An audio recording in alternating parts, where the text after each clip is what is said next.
Hello and welcome to another episode of 5 Commander Cards You Didn't Know. So, this week's theme is field clearance. So, in Commander, it's really a very efficient play when you play a card that basically clears the field of creatures or something. It gets rid of a lot of things. And what I'd like to show is just 5 cards that you might not have heard of. Some of them are new, some of them are very, very old. So, let's take a look at these. All right, our first card we're going to be looking at is Wave of Reckoning. This is a sorcery at 4 colorless and 1 white. Each creature deals to itself damage equal to its power. Oftentimes in, Magic, creatures have the same power and toughness. So this is just one of those cards that for 5 mana, yeah, it's a little expensive. But if you have creatures that generally have more toughness than attack, you may want to consider running this card as a nice way to get a one-sided field clearance. For the most part, it's pretty good stuff. We can even look at a Blightsteel Colossus, an 11/11 Infect. This will take care of it even though it's indestructible because it'll give itself 11 -1/-1 counters. Anything with Death Touch, done. There's a lot of different stuff that's worth exploring with this card. So that's our first one. All right. Second one we're going to look at is the Great Aurora. 6 colorless and 3 green for a sorcery. Each player shuffles all cards from his or her hand and all permanents he or she owns into his or her library, then draws that many cards. Then each player may put any number of land cards from their hand onto the battlefield, and then we exit this card. This is a very interesting card. I consider it field clearance because it gets stuff into the deck, but if you're running green, you probably have some really good stuff that can help you with this. Drawing new cards, you're going to draw more land ramp or better utility creatures or something that's going to help you out quite a bit. So this is a nice way to get rid of some major threats.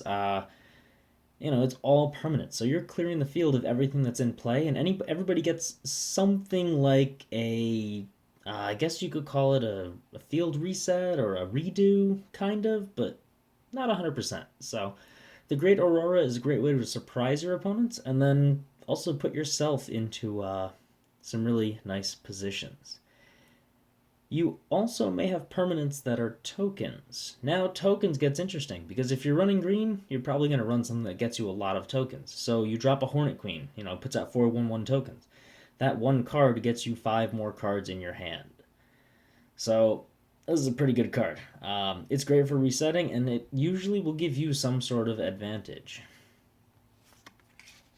All right, take a look at our next card, Razia's Purification.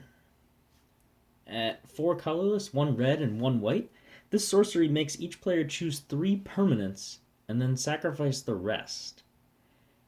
Are you keeping lands? Are you keeping creatures, artifacts, enchantments? You really don't have that many choices here. You're only going to get 3 of them. And if you have some stuff that maybe has protection or, things that help give you a one-way advantage, this will get rid of a lot of stuff. If your opponent has tokens, they're probably not going to keep them. It really makes them choose only 3 permanents. So goodbye lands. If you're running red-white, you could probably get away with some low mana cost aggression as well. All right, card number 4.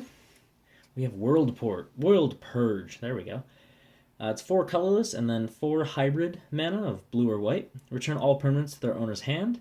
Each player chooses up to 7 cards in their hand and then shuffles the rest into their library, and all mana pools get emptied. This bounces all the permanents, and it gives everybody up to 7 cards. Sometimes less, but if you're doing field clearance, most people are going to get 7. But this is a very interesting way to reset the game in a way, and a lot of blue-white stuff can take some great advantage of that. It just takes care of pretty much everything. All right. Card number 5, we have Retribution of the Meek. This is 2 and white for a sorcery. Bury all creatures with power 4 or greater. This ultra cheap field clearance of large creatures is great for a commander deck that maybe has a low mana cost commander, or everything is low mana cost. Dropping this thing in the middle of the field when you have an army of 2/2s sounds like a one-sided advantage to me. And the casting cost is just stupidly low. So, great card, takes care of a lot of stuff. All right, and finally, our wild card that we're going to look at is Chandra's Ignition. for 3 colorless and 2 red. This is sorcery. Target creature you control deals damage equal to its power to each other creature and each opponent. This card could win you the game, but we're talking about field clearance. So you have a big bulky creature and everybody else has a bunch of small stuff. You can drop it and do some serious damage to knock things out. If that creature has Infect, like a Blightsteel Colossus, well, first off, that's game. But there's a lot of stuff that this can kick off. So, even if you have a creature when it deals damage, if it has Death Touch, once again, it says target creature you control deals the damage. So, you have a 1/1 Death Touch, well, everything dies unless it's got Indestructible. So I like these cards. Some of them are a little unconventional, and some of them are quite interesting. So hope you had a good time looking at these. There will be links to purchase them in the description, and if you have any questions or comments, please be sure to leave them. Thanks for watching.